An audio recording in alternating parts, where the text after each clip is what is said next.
Hello everyone, good morning and welcome back to Zoodesia Zoo, and we are here on the pier over at the Tate and Tackle shop looking at a nest full of swan eggs, and you know what that means. We need to sneak over there and we need to collect all of Willow's eggs and then hatch them! We need to see if there's any baby cygnets, which is a baby swan, hiding inside of those eggs, and then today we are going to spend the day gathering up the fish that we have been harvesting, I guess is the right term, from the lake and the river here, and we are going to be putting them into the Asian river fish exhibit, finally! The Asian river fish exhibit, which is why this entire area was even built. That kind of blows my mind. We did so much work over here. We've created so many things, and really that Tate and Tackle sign that was given to us as a gift from Pavo, that like almost 100% makes this area what it is. It really, really, really helps to have those signs. We need to remember to build all sorts of signs like that. All right, but we're going to go over, look at the giant fish down there, and we are going to get Willow's eggs, and then we're going to hatch them, and then we are going to head out and we are going to change all of these fish that we have gathered, including this gigantic carp. And well, actually, yeah, we're going to change this gigantic carp. It's the one that I was saving to like have as a world record holder, but I would rather turn him into fish right now. Come on, Willow, I'll help you back up onto your nest. All right, easy there, easy there. All right, and gently put her on it. There we go. So she's good on her swan nest now. Yeah, so she'll be good. And let's see if we have any baby cygnets from the 6 eggs that she's got. There's only a 1 in 10 chance of these hatching into cygnets, but no baby. No baby. Maybe if we try hatching over here. No baby. No baby. No baby. Darn. All right, so those eggs weren't good, but that's okay. She's ruling over a small swan empire as it is right now. And let's see. All right, Tate, are you ready for this? And Lily, you're hiding behind the tree. Yep, there she is. All right, let me move her over here. There we go, you guys. Okay, so we've got a giant like chest full of fish, and we've got 14 fish right here. And basically what we're going to do now is we are going to take all of, and let me put these away really quickly, my little short cast and this. We've got so much stuff. I need to empty my packs of all of these monsters that we have sooner than later. All right, and let me put some of this stuff away too. Keep the shears over here. You never know when the safari net might be very useful. And I don't think I need to keep any of the rest of this stuff out. And then we are going to grab all of these fish, and we're going to turn these fish, including the raw eel, I guess, into fish fillets, which sounds really mean, but it actually has a purpose. Once we turn these fish into fish fillets, there we go, then we can turn the fish fillet, like take this giant catfish, for example, the 24-pound catfish, turn it into fish fillet, turn them into raw fish, and then we take those raw fish and we trade them for fish that we can spawn in from Dr. Nami. So that is what we're doing right here. Here goes my world record carp. We'll have to catch a new one, but it is worth it. It's worth it. So it's kind of, we're just going to say we're like processing the little fish. We've got a couple of goldfish turn into gold nuggets. What? What? That is so cool. I didn't know that. Goldfish will actually turn into gold nuggets, you guys. Oh my gosh. Well, we'll have to remember that for the future. Also, we might need to catch some more fish before we go over. We'll have to see, because however many fish fillets and fish we're able to get represents how many like actual fish we can have in the Asian river fish exhibit. So we'll see if we have enough from these or not. So all right, we'll put these in, and we can even start with small fish and let them grow bigger too. Put those in, and then there we go. So we have a little over a stack worth of fish, and I know we have a whole bunch of fish up at the house that we could potentially use, but it's more fun to catch our own. And these guys are doing pretty good. Very, very good. Very good. And what about these guys? Apparently not so good. Apparently not so good. So this tank definitely needs a little bit of tweaking. So I'll remember that. How are these guys? Doing well. And actually, I think we want a whole bunch of these triangle fish for the Asian river fish exhibit, because these are gorgeous, gorgeous fish. So I think we're going to get a whole bunch of the triangle fish, and then, oh dear. And then we're going to get some of the other fish, and I'll have to figure out what I can do about that. Oh boy. All right, well, I'll try to fix whatever's going on in the tanks too. And let's come over. Dr. Nami, so good to see you. Pebbles, if I had the spare fish, I would totally get some of your little itty bitty shards of different like plants. What the heck? Different rocks and gems. And I can't wait to build our little geography. Geology. There we go. I was like, wait a second. I'm saying the wrong words. But our little geology section that we're going to have over here for the onyx shards. So we'll work on those too. But the fish come first today. The fish are the first thing today, so we can actually finish an exhibit. So let's see what's going on. Spotted medium fish, small lake fish, large blue fish, medium triangle fish, small triangle fish. Let's go ahead and we're going to get a whole bunch of the triangle fish, I think. So medium and small triangle fish, a whole bunch of them. Oh, good. I think we'll be able to get enough fish, actually. Oh, yay. Okay. And then let's see, let's do large blue fish, simple fish, the huge fish, the little lake fish, spotted medium fish. We're going to go with some of the spotted medium fish, and those will be excellent additions. And then we'll throw in a few of the other lake fish that come in different patterns. And then a whole bunch of the silver fish, like little minnows that will be darting around. So there's those. All right, we're almost full up on fish. So let's put a couple other things away. And we'll just have to carry all of the fish over. Little tiny silverfish, little tiny silverfish, little tiny silverfish. Thank you, Dr. Nami. Oh my goodness. And he wants his coral researcher lab. Oh, and look at all the butterflies. Holy moly.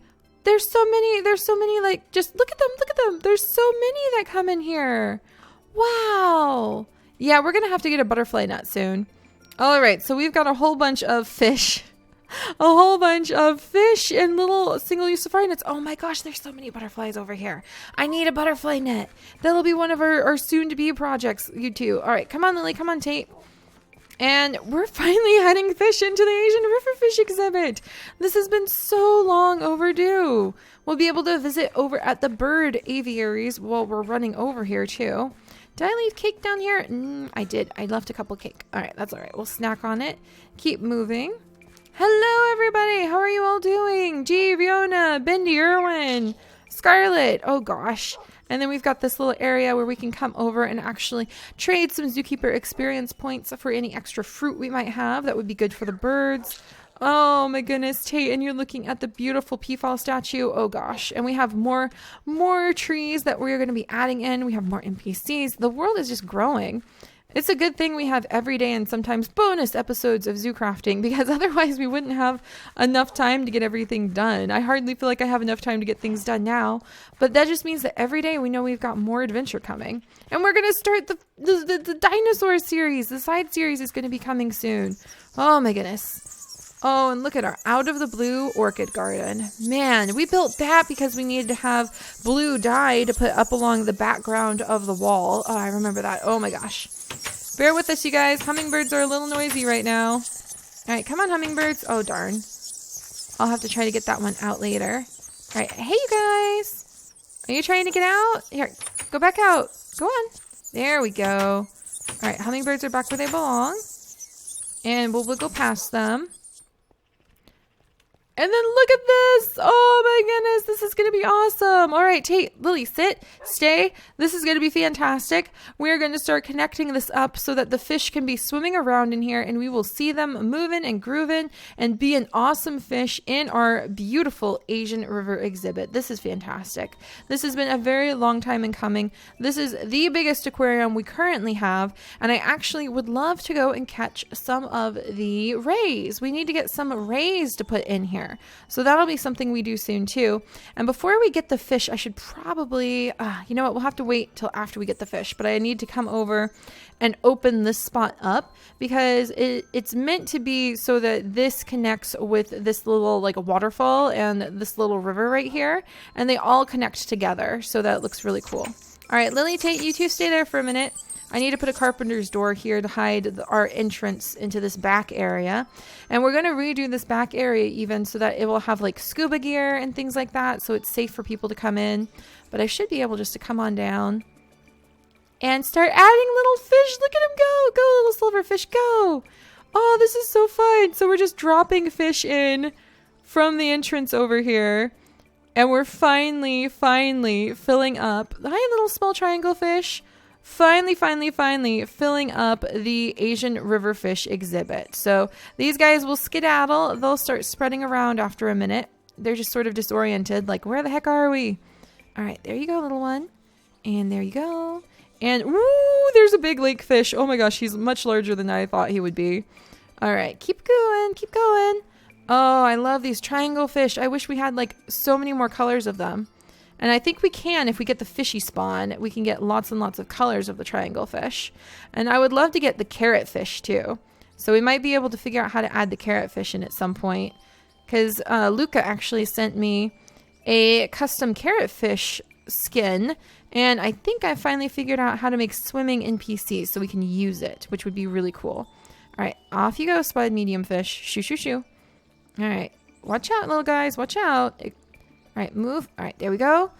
All right, let's go see what this looks like from the other side, even though they might all be clustered up at one end right now. Going, what do we do? What do we do? They're moving around already. Oh my gosh. Lily, Tate, look at this. Look at this. Oh, this is so cool. I need like 800 million more of the small fish. I need so many more of the triangle fish. I need so many more of the fishy spawns. Oh, this is amazing. All right. You know what this makes me want to do? Come on, Lily. Come on, Tate. We're gonna feed everybody. So here's a little bit of cooked chicken for both of you before we go and check in on the birds really quickly. And I'm gonna eat this little like vegan mince pie that Wen gave us. And let's go check on the birds in the Egg Research Center. And then we are going to go up to the house. We are going to grab these stacks of fish we have in the kitchen, or I should say in the pantry. And we're going to use it to get a whole bunch of fishy spawns because I just want to fill this thing totally full of fish. Oh, this is going to be so exciting. All right, so we need to come in here. Cracker Jack is doing well, down to just one kiddo. There's still magpies. You still see magpies just flying around our area. Here's our lyrebird. And here's our blazing chickens. Do we have any blaze powder on the ground? I think we do. Is it safe to go in? Yeah, sometimes they decide to be aggressive. And that's always slightly sad times. All right, there's one blazing powder, two blazing powder, three blazing powder. All right, I think we showed up just in time for them to start laying it, actually. Oh, and that reminds me, there's like an item collector, and you guys have been telling me, Seri, get the item collector and put it in here. But it is an item collector that should suck up all of the like surrounding items and then put it down into the chest. So I'm gonna have to try making one of these pretty soon. We'll have to do some improvements on the Egg Research Center coming up. All right, is that enough? Did I gather? I think I gathered up all of the pieces. There's another blaze powder. Yeah, I think that should be all of the blazing chickens we have right now. I need to get some more blaze rods soon. I have one blaze rod. Oh, I have a lot of blaze powder over here. I thought I didn't have this much. And the flamingo eggs. Oh, we need a flamingo exhibit soon. That would be so cool. And I haven't forgotten about you, Cracker Jack, and your shop. Jeez Louise, there's always so much to do in the zoo. And today we're going to stay focused, though, because I know it drives people nuts because Seri has a very hard time focusing. Oh, hello there again, silly hummingbirds. There they go again. Silly hummingbirds, there are plenty of feeders for everyone. Oh my gosh, I know, and they're so noisy. I need to make quieter hummingbirds. Because the hummingbirds that I meet, like, this kind of noise you hear, you would have to have extremely high frequency, like, hearing, or be, like, right up, like, your ear to the actual hummingbird to hear this. All right, hey, you guys, get out of here. Get out of here. Come on. Come on, what you doing? Trying to escape like that. Oh, there's another one. All right, out you go. All right, that should do it. That should do it. At this rate, even if we like lost one or two, there's so many of them, it'd almost be okay. All right, I'm gonna get my sword just in case, but we're gonna go on up and we're going to get the fish from. Gonna get the fish from my house. And we are going to trade those fish to Dr. Dami for these fishy spawn eggs and some more triangle fish because those look really, really cool. And then we will be able to say that we have added in so many of the Asian river fish. And the betta fish. We were going to talk more about betta fish this time, you guys. I have not forgotten. But those adorable betta fish, how are the puppies? Doing adorable. They should be out any day now. Almost ready to start going and protecting their own new areas for the side series. Very exciting. But our betta fish are really, really interesting because I was looking up some more information about them for the work that we do. And I was reading about how they have a very special upturned mouth. Oh, here's the fish. Stacks and stacks of fish. I wonder if we need this many fish. I'm not sure if we need this many fish. Do we need this many fish? Do I want this many fish? This many fish is kind of like a big responsibility. I don't think we need this many fish. But I will take, you know what, I'll take this mini fish and then we'll just see if we need to use all of them. Because this is a huge project. This is a huge project that is finally coming to fruition. But yes, so betta fish, if they are well taken care of, they can live up to 9 to 12 years, which I've told you guys before. Betta fish are carnivores. They are insectivores specifically. So anybody who tells you they eat algae off of like bamboo is totally wrong. They are from very warm areas of Cambodia and Vietnam. They're usually found in very shallow streams or pools. And as such, they really like it when it's warmer. So being inside of a little vase is awful for a betta fish. What you really want ideally is a small tank of their own with a gently flowing filter, not a super strong one that's going to pull on their big old tails. And those big old tails, by the way, are not what you normally see. Look at Willow sitting on her nest, being so cool. But those big old tails are not what you would normally see on wild betta fish. Wild betta fish look much more humble, kind of like the females. They are not nearly as colorful. All right, Dr. Nami, we're going to get a whole bunch of these fishy spawn eggs, if you don't mind me. I'm just going to like go through 2 whole stacks of fish, getting half a stack of fishy spawn eggs. And then I want a ton more of these silverfish, so we can call them like little minnows. And then I want the small triangle fish, like even more of the small triangle fish, because I think that they're amazing. So we're just going to fill up on small fish now. There we go. Oh my gosh. So many. And more of the tiny little silverfish. Oh my goodness. And triangle fish. Back to triangle fish. This is going to take a minute, guys. But yeah, so betta fish in the wild are not normally as colorful and vibrant. They don't have like the dragon scale tails or whatever the fancy names for the tails are nowadays. I remember when my mom was really into betta fish and we had lots of them. And unfortunately, we didn't know at the time that they didn't do well in vases because the pet store owners wouldn't tell us that. Like, I really am sad that we weren't properly educated back when we were really into betta fish, because we loved our fish. We loved them. They were members of the family like all of our pets, and they would die really frequently. And we would be so utterly confused as to why, because all of the people who we would go to the stores, they would just tell us, oh, they're super easy. You don't need to worry about anything with them. Their care is super easy. And that was a huge lesson later on in educating yourself, especially with the resources that the internet can provide, in what these animals actually need. Because they are easy fish, but they need a great amount of care, much more than a vase. So, oh man, but those really fancy ones that my mom was really in love with, you normally don't see those guys ever in the wild, because that is the result of specifically breeding, not domesticating the species, but the species being brought in under like human care and bred for looks rather than like wild success, rather than survival success. So in the wild, even the males will be kind of drab, and their fins won't be like the bright, super like blue iridescent mixed with silver and a little bit of streak of purple that you see in the pet stores, because those are for the people to be like, oh, this is a beautiful fish, I want to buy it. And in the wild, that's not so good, because, all right, come on, little guy, get out of here. All right, you're being a stubborn hummingbird. I'll have to come back for him. But yeah, in the wild, that wouldn't be very nifty. All right, gotta put my dogs, get them to sit down over here for a second. All right, Lily. All right, Tate. I guess you guys can sneak a fish. All right, Tate, fine. You can sneak a fish. Must be kind of hard for me to be wandering around with so much fish and he can't have any of it. So, all right, let's wiggle this way. Little hummingbird, little hummingbird. Come here, little one. Let me put you back in there with your friends. All right, there you go. But yeah, so in the wild, the betta fish are going to be much more plain, but that's true for so many species. So many species. I mean, look at the difference. Oh my gosh, look at these guys. I'm going to try releasing them a little bit further over. So let's go ahead and put on my little helm so that we won't drown. But that's true with so many species, and I'm sure you guys can actually name tons of species that would not be nearly as colorful or vibrant or look the way they do, like say poodles, if they were left on their own to be in the wild. And let's go ahead and we'll release all of these small fish first. So yeah, I'm trying to think, like a lot of chicken species, a lot of bird species, a lot of the like domesticated dog species. Gosh, I mean, there's just so many different things where those animals wouldn't look the way they do in the wild. And betta fish are included in that.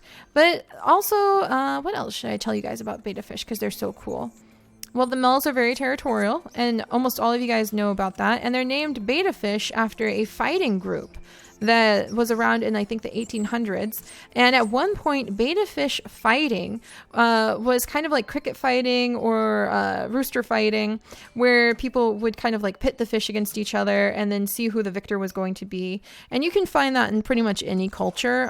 Dog fighting, bear baiting, those kinds of things you can find in like every single culture that they've done at some point. So with betta fish fighting, though, it was so popular that the sport was actually regulated and taxed at one point, which I thought was kind of hilarious. I'm pretty sure that cricket fighting in China may have been taxed. I'm going to have to ask Chips about that because he might be able to tell me some very interesting stories. He has a lot of interesting things to say about cricket fighting already, but I think it would be really, really interesting to hear stories about like if it was so popular it was actually taxed and things like that. So, or if there were famous like poems written to like really fierce fighting crickets, we'll have to figure that out. But all right, you guys, so here are all of the small triangle fish, and here are all of the small silver fish and the bigger lake fish. And I'm not sure if I actually want to spawn all of these more colorful fish in just now, but I think we'll spawn in a few because there's always that one that kind of stands out. You know what I mean? And these guys look a little bit more like ocean fish to me. But I think, yeah, just a few of them mixed in with the others will be a good mix. And then we'll save all of these other spawn fishies for other projects that we might have in the future. So let's go ahead and see what this looks like once we get out of here and over to the other side. Look at all the little fish over here. Oh my goodness, there's so many. I remember filling this tank. It sucked so bad. I never want to do something like that again, but I know I have to because we're going to build so many awesome marine exhibits one day. All right, and I still have night vision so we can see into the tank even better. And there we go. Those little teeny fish we added in are going to grow into bigger fish. They have got so much room to swim. We are going to need to put posters up. We'll need to write books. We'll have to have educators so that we can really have all sorts of information about the different river fish that live, I should say, and lived even. We could dabble in that a little bit. In Asia, throughout Asia, because there's hundreds and hundreds of species to pick from. So we'll have to pick a few very interesting ones, make little posters, have a little book that can teach people about them. But the Asian riverfish exhibit is getting along there, you guys. I don't want to say that it's done until we actually have information about the fish. So this isn't only like a pretty aquarium, but it's a functional educational area. But there we go. I'm really, really happy with this. This was a ton of work. This is one of the exhibits you guys can sit back and be really proud about because you saw the very first block go down and the last block go up. And you've seen the fish be added in. You've missed almost nothing of this project. And I know that's the way that many of you guys love to do it for our little daily series, our little time together, our adventures together. And this is amazing. So I'm really, really happy to share all of this with you. We've got so much more to do in the zoo. I need to open this little thing up, so I'll do that in a second. And oh my gosh, I mean, what to work on next, What to work on next, Tate, Lily? Oh, there's so much. But we will be tackling our next project. We will be working on going to visit our friends. We'll be working on seeing the NPCs. We'll be working on building up like the breeding areas. We'll be working on expanding the exhibits, adding in new shops, adding in information centers, adding in little like places to eat, little extra exhibits where we could maybe have like have a little sign that could explain about these fossils, improving the Egg Research Center, like training up Tate's grandchildren, aka Pine's puppies, so that they can take over the side quest series, doing some mining adventures. You guys, the point being, every day is an adventure, and every day is another journey that we get to share together. So I'll see you guys tomorrow for the next one. Bye-bye.